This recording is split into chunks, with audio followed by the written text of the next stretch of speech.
The Ed Sullivan Show was a big deal in the world of late-night TV. It wasn't just another show, but a launchpad for future stars. A lot of famous singers we know today started there. But it wasn't all smooth sailing.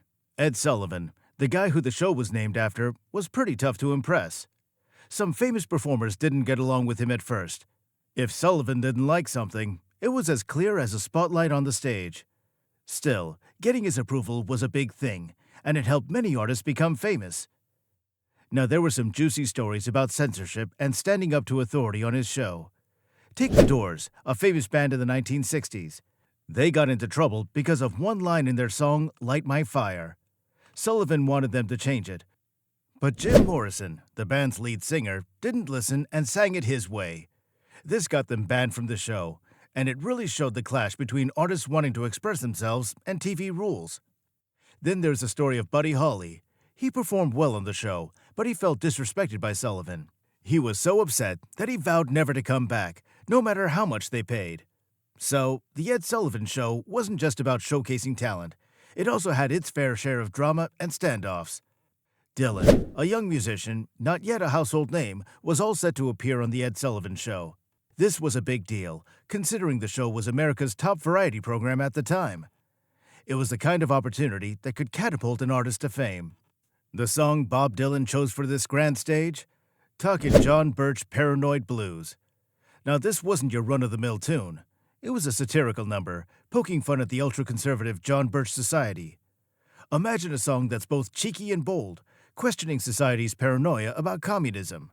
Dylan had played it earlier for Ed Sullivan himself, and everything seemed fine. But when the CBS executives got wind of it during the dress rehearsal, they weren't thrilled. These big shots at CBS were worried. The lyrics of Dylan's song, though humorous to many, raised eyebrows for possibly stirring legal trouble. Lines like "Look up my chimney hole," "Look down deep inside my toilet bowl," "They got away" were playful, yet the network feared they might attract defamation lawsuits. So they asked Dylan to pick another song or change the lyrics. But here's where Dylan's character shines. He wasn't just any musician willing to bend for a spot on TV. No, sir. Bob Dylan was true to his art, his message. When the producer suggested he switch tunes, Dylan, in his polite yet firm way, said no. If he couldn't play Talkin' John Birch Paranoid Blues, he wouldn't play at all.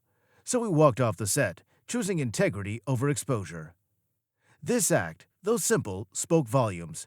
It was more than just a young artist standing up to the television network. It was about staying true to oneself, not compromising one's beliefs for fame or recognition. This move by Dylan didn't hurt him. In fact, it did quite the opposite. The media picked up on this story, turning Dylan into a symbol of artistic integrity. Even Ed Sullivan himself criticized the network's decision publicly. Later that year, Dylan's career skyrocketed, but not because of the Ed Sullivan Show. His performances at the March on Washington and the success of Peter, Paul and Mary's cover of his song "Blowing in the Wind" played significant roles in his rising fame. This incident, though, set the tone for Dylan's image as an uncompromising artist, a trait admired by many. Now it's interesting to note how this event reflects the era's cultural tensions. The 1960s were a time of significant social and political upheaval. Dylan's clash with CBS showcased the friction between emerging countercultural voices and established conservative institutions. It was a small episode in the grand scheme of things, but it symbolized the larger struggles happening in American society. Now, let's talk about Elvis Presley. His appearances on The Ed Sullivan Show were a big deal, like a clash of the titans between the emerging youth culture and the old-school values. It all started in the 1950s, when rock and roll was the new big thing, and Elvis, with his incredible music and stage presence, was leading the charge. Before Elvis ever set foot on The Ed Sullivan Show, he was already stirring things up with his performances on other shows.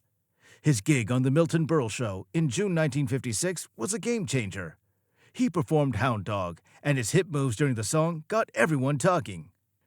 People started calling him Elvis the Pelvis, and he got a lot of flack from the press and various groups who thought rock and roll and Elvis were bad influences on kids.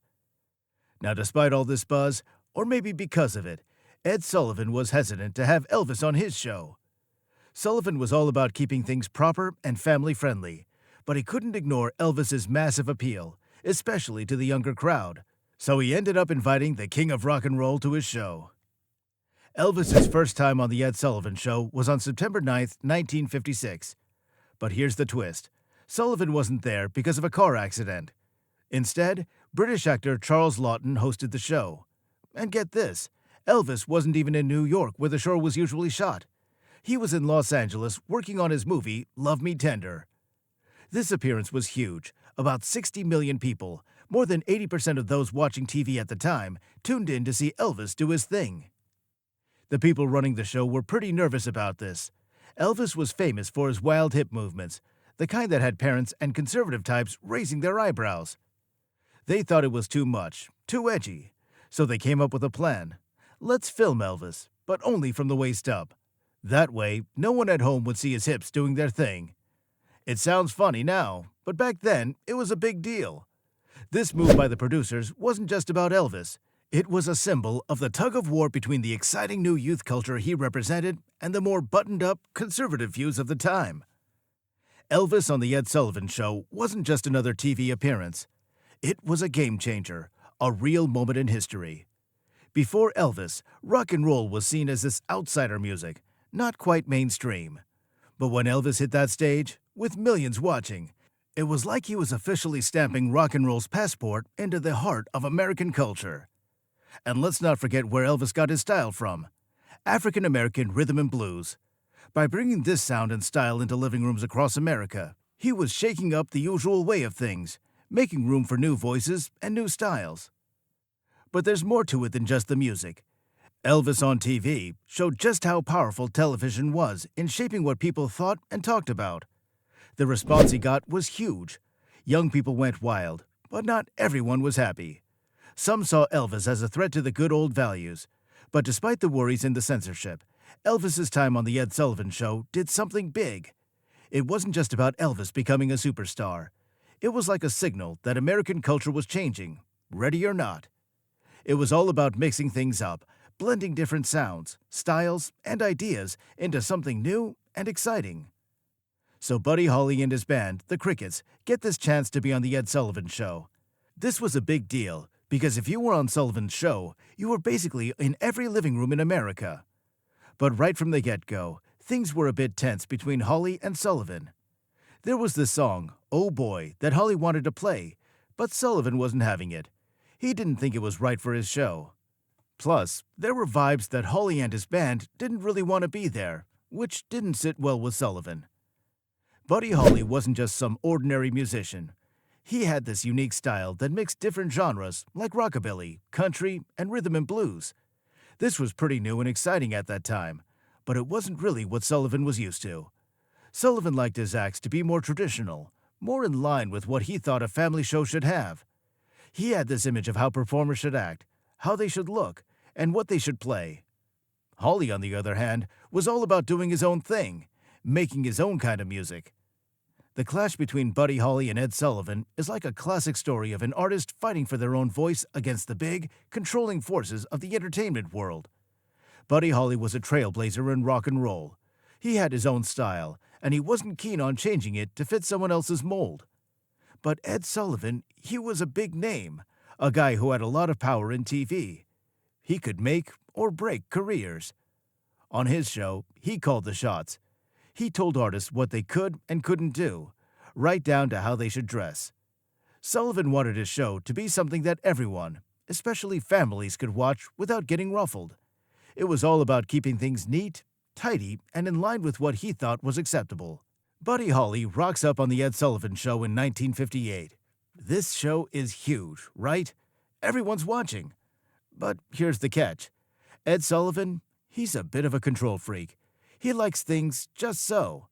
And our man Holly, he's all about letting loose and rocking out. So when Holly's on stage, he's trying to do his thing, but Sullivan's rules are cramping his style. This isn't just a spat over music. It's like a showdown between the old guard and the new rebels. Sullivan's the face of the traditional, kinda stuffy crowd.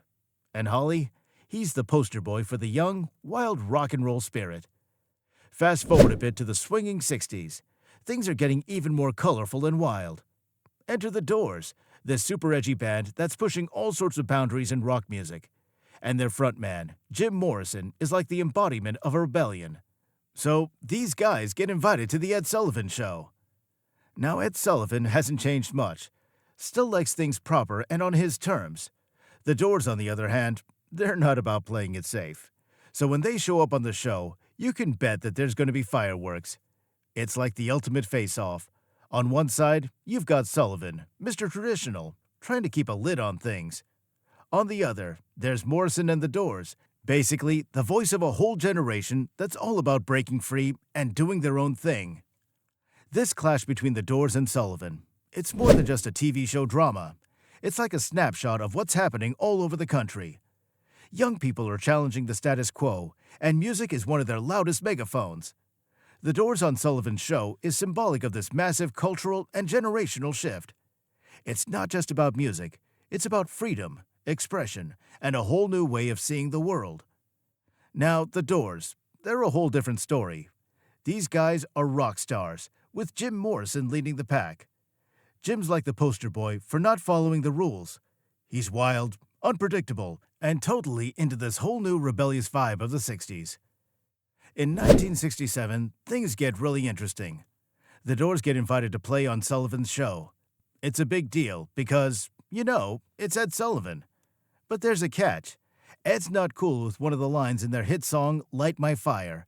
He's convinced the word higher is all about drugs, and he's not having any of that on his show. So he tells the band that they've got to change the lyrics if they want to play.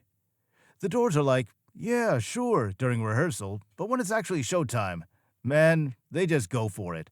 Jim Morrison sings the original line, higher and all. Ed Sullivan is fuming. He's so mad, he tells them that they're never coming back on his show. But here's the thing. The Doors didn't care. They were making a point, standing up against censorship, showing that they wouldn't be pushed around. Now, this whole drama isn't just about a song or a TV show. It's like a showdown between the old guard and the new wave. Ed Sullivan was the face of the older folks who just don't get what's happening with the younger generation. They're all about playing it safe and sticking to the rules. But the Doors and the youth of the 60s, they're pushing boundaries, questioning everything, and trying to change the world. By standing up to Sullivan, the Doors became heroes to the counterculture. They're not just a band anymore. They're a symbol of rebellion and change. This moment on live TV is more than a spat.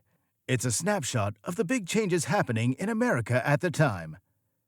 Even though they got banned from the show, the Doors' performance became legendary.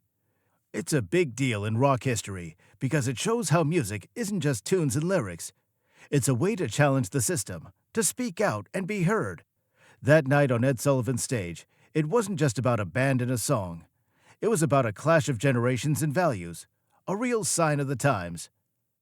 Now let's chat about Bo Diddley, a really cool dude in the music world. He was born as Otha Ellis Bates in a small town called Macomb, Mississippi, right at the end of 1928. But when he was about 8, he got adopted and changed his last name to McDaniel. Now about his nickname, Bo Diddley, there are a couple of fun stories about how he got it. Some folks think it was just a name his pals gave him when he was a teen. But there's also talk that Leonard Chess, a big shot in Diddley's music career, might have suggested it. Now, Bo didn't start out planning to rock the guitar. As a kid, he actually took classical violin lessons. But then he heard this blues guy, John Lee Hooker, and man, did that change things. Bo switched to the guitar and was totally into it.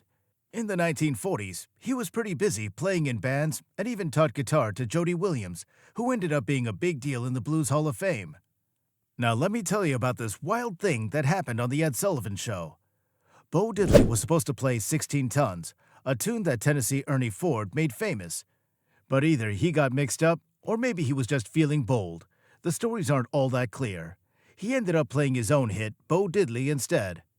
Ed Sullivan, the guy running the show, was not happy. He thought Bo was being defiant, and because of that, Bo got banned from the show. But guess what? This actually made Bo even more famous around the world and really sealed his rep as a rock and roll legend. Now, Bo Diddley wasn't just about being a performer. He brought something really special to music, the Bo Diddley beat. This beat was something else. It got super popular in rock music, and you could hear it in a bunch of hit songs across different music styles. Bo was known for putting on really lively shows, and he earned a lot of respect for that. And oh, His guitar. It wasn't your usual guitar shape. It was this cool rectangular thing that became a big part of his signature style. So Bo Diddley, this really cool music guy, had a bit of a rough time in his career. Back in the day, the music business was kind of mean to artists, and Bo Diddley got caught up in that mess. He had to sell some of his song rights just to pay for his kids' schooling. Can you believe that? Later on, he was like, "Man, I wish I hadn't done that." But guess what? Despite all the tough stuff, Diddley became a big deal in the music world. He got into the Rock and Roll Hall of Fame. That's huge. And he even snagged a Grammy Lifetime Achievement Award in 1999. That's like winning an Oscar, but for music. And Bo Diddley wasn't just about tunes. He popped up in movies and was all over TV and ads, like that famous Bo Knows campaign with superstar athlete Bo Jackson. Now, even when things got tough, like having health problems and stuff, Diddley kept rocking. He played music for all sorts of folks, even at big-time events like presidential inaugurations. Now get ready for this. Bob Dylan showed up in the picture. Dylan and Ed Sullivan had this kind of awkward relationship. They didn't really get each other. Dylan was a big name in the 60s, known for his deep, thought-provoking songs. He was a major player in this new wave of folk and rock music, and a hero in what people called the counterculture movement. In the mid-60s, when everyone was tuning into Dylan's tracks, he got a shot to perform on The Ed Sullivan Show. That was a massive deal, because being on that show meant millions would see you. But here's the kicker. Ed Sullivan, the host, was more into traditional, less risky acts. He didn't quite dig Dylan's unique vibe and the powerful messages in his music. Dylan wasn't shy about singing about big social and political issues, really shaking things up. But Sullivan? He preferred stuff that was more familiar to everyone. This clash in styles and beliefs stirred up some drama between them. Can you imagine that?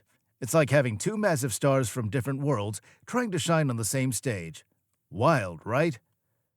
Moving on to Sam Cooke, another super talented singer, known for his soul and R&B hits. He had a bit of a roller coaster ride with Ed Sullivan, too. Initially, things seemed good between them. Sam was all ready to rock the stage with his song. He'd put in a ton of effort, practicing and getting everything just right for the show. But then came the catch. The day of the show, things ran late. You know how TV recordings can be, right? So because everything was running behind schedule, they had to cut Sam Cooke's performance short.